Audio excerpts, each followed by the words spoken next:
What's going on, YouTube? My name's Andy, and this is another episode of Makeup Game. On this episode, I wanted to touch base on a technique I talked about in the last video. If you haven't watched my last video, you can go check it out. It's basically a general overview of EQ and a few tiny little techniques you can use to use on your mix. So, one technique I talked about is low pass and high pass filters. On this video, I wanted to kind of dive into that a little bit more and kind of just explain where I would generally use a low pass and high pass filter on my mix. So right here I got a little drum playthrough on from Easy Drummer. Basically I just bounce down the stems as wave files, and I got it here. So let's listen to it real quick, and then I'll kind of go over where I may use a low pass or high pass filter. So let's check it out.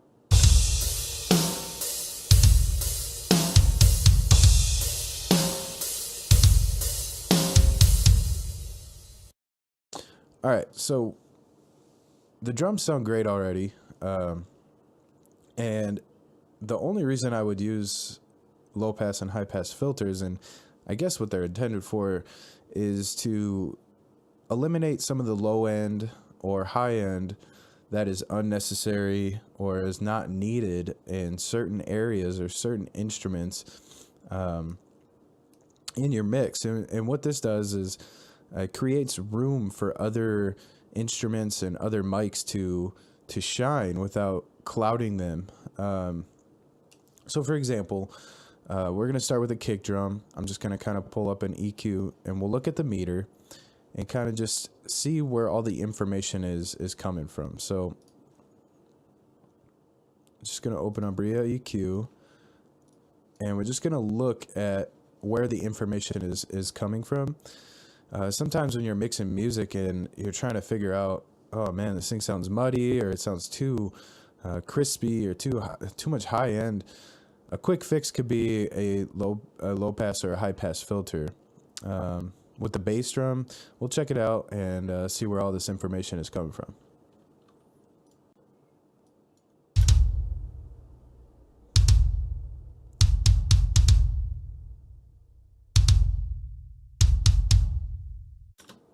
All right, so as you can clearly see, it's a lot of information going on, and I noticed a lot of high-end information over here.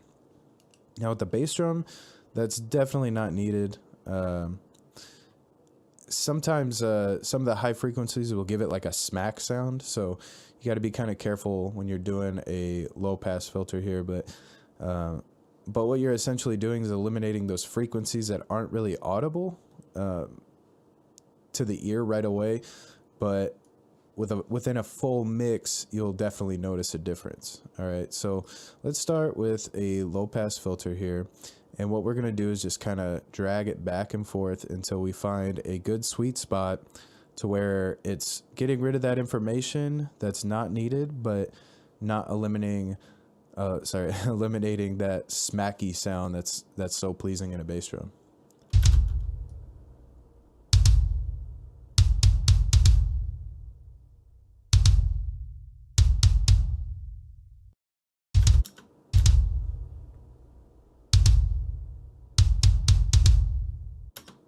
All right, so right there sounds pretty good to me. It's diving down right there at about 18,000, and what it's doing is eliminating these high frequencies that are kind of unnecessary. With bass drums too, you could also do a high pass filter to get rid of those sub lows that you can't really hear. But we're not going to get into that with this. I just kind of wanted to show you how you can get rid of those extreme highs, frequencies that you don't need. Another spot that I generally will use this on is also on the snare drum. So let's go ahead and check out the snare drum on the spectrum here, and we'll see what it looks like. A lot of times the snare drum will produce a lot of low end, and that's not really needed. You can get rid of those sub lows with the snare and still keep that body sound of the snare and allow more of your low end from your bass guitar or your bass drum to shine through. So let's check this out, and just watch the information that's being processed here.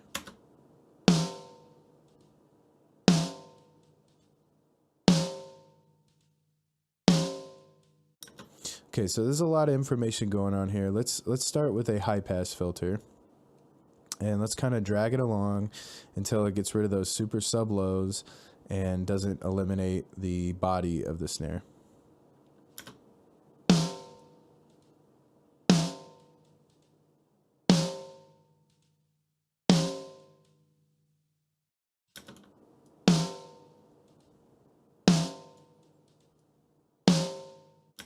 So I kind of like the 68 to 70 hertz range, and what that also allows too is kind of dips down right here where the bass drum will shine. Bass drum generally shines around the 60 hertz area, so you could even probably bring it up a little bit more, and it won't get rid of that body sound. A lot of the high information too, you could also do a low pass on this to get rid of that extreme high.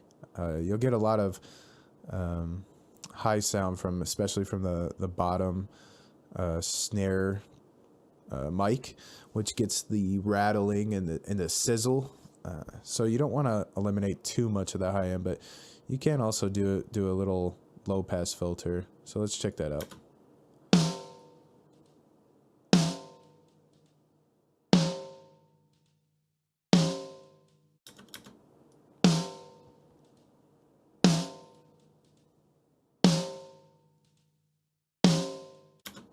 So yeah, it sounds pretty good to me. It still has that sizzle from the bottom snare mic, but kind of dips down over here at 19,000 to get rid of, that extreme high information that we don't necessarily need. I'll do one more track, and then we'll call it a day. This one is going to be on the overhead track. They usually produce a lot of low-end information too, because the overhead mics are just generally overhead of the whole entire drum set. So it still picks up a lot of low-end rumble. So you're going to hear the bass drum in this mic. And what I like to do is I kind of like to get rid of those sub-lows that get picked up and just kind of hear like the high, like the crack or the clicky part of the bass drum still through the overhead mics, but not any of the boominess from it. So let's check this out. Let's listen to it and just watch it through the meter here.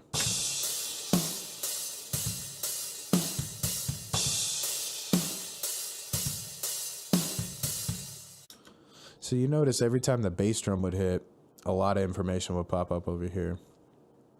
So let's do a quick high pass on there, and let's drag it back and forth until we kind of get rid of those sub lows, but you can still hear the bass drum slightly through with just like the crack or the smack of the bass drum.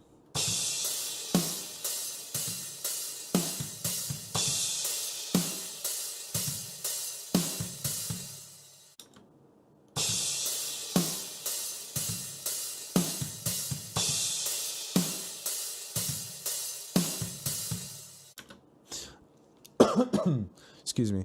So yes, right there around 100 hertz, you can still hear that little smack of the bass drum, but it kind of gets rid of those sub lows that are unnecessary.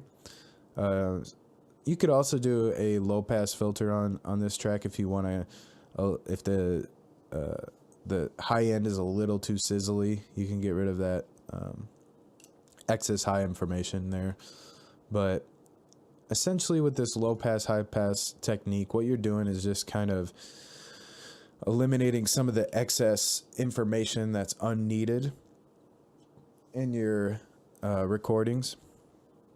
Mics, when they record instruments, they pick up information all over the spectrum here, and if you just kind of leave this alone and then you play them all together in a full mix and you don't get rid of those unnecessary frequencies, then it starts to get too cloudy, too muddy, and you could pull your hair out trying to figure out why. And it could just be a simple fix of a low pass, high pass filter.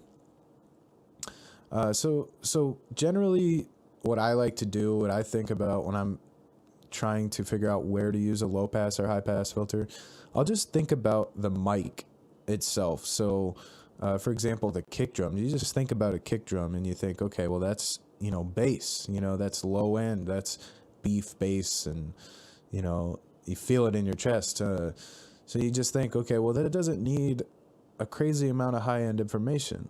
That doesn't need a whole lot of high frequencies. Same thing with a snare. You think about a snare, it's like really poppy, trebly, it's snappy, it's punches you, so you don't really need those sub lows that, come through with maybe a bass guitar or a bass drum that,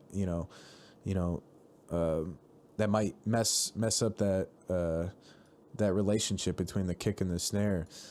Same thing with the overheads. When you think about cymbal mics and overhead mics, you don't really think about the low end of those. So that's essentially what a high pass and low pass filter is doing. You're just eliminating that excess unnecessary information. So anyways, I hope you guys enjoyed this video. I hope you learned something. If you want me to cover anything else, just let me know in the comments. And thanks for watching.